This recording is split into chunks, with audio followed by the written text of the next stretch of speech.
I used to be afraid of the dark because of the cult torture, and many folks inside me were, and I still have a few who are.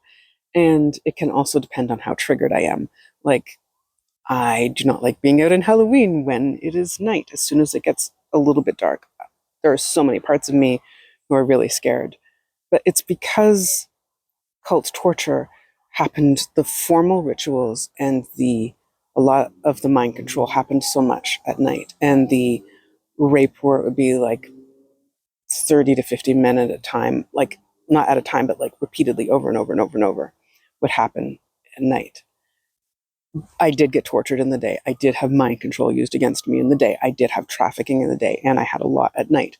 But there's something about night when there was so much more formal rituals, and they would wear like the black cloaks or the white cloaks for KKK, but the black cloak is satanic, or red cloaks.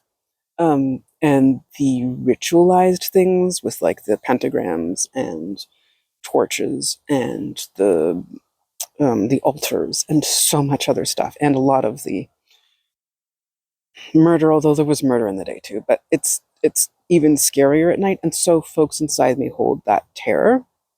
And I have worked for years and years on it. And for so many years, I had to have a nightlight at night or a light on in the hall for when I was in bed.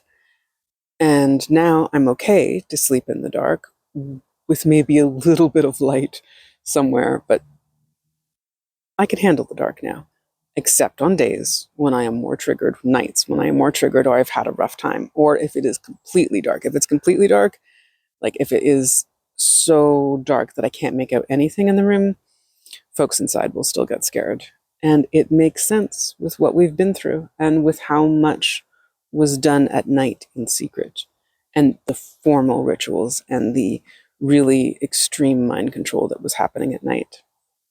And a lot of other cult survivors also seem to be scared of the dark and of going out at night because of how much happened. And it makes complete sense, and it's okay.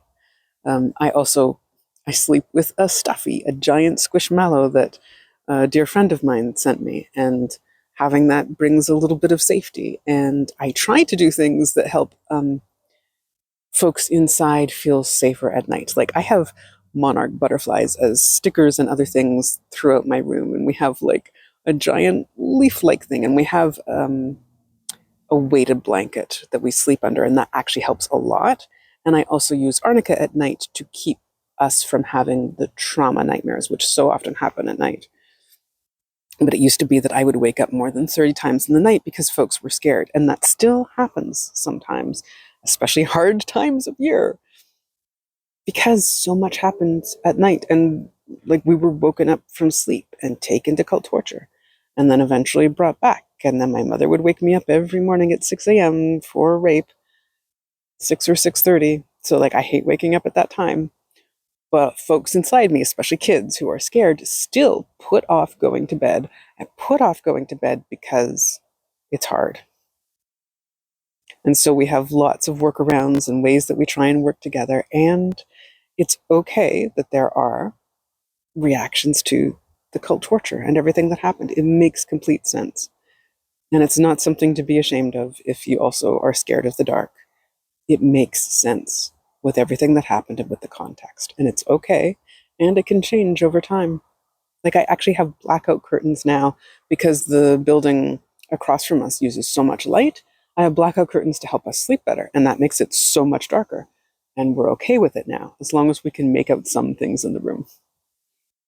And I hope that if you are also scared of the dark or have been, that it gets easier for you too. And that you have ways to make things easier and reassure folks inside and have stuffies to hug or a weighted blanket or whatever it is that helps you know that you are safe and that this is different than the past. And making those distinctions helps.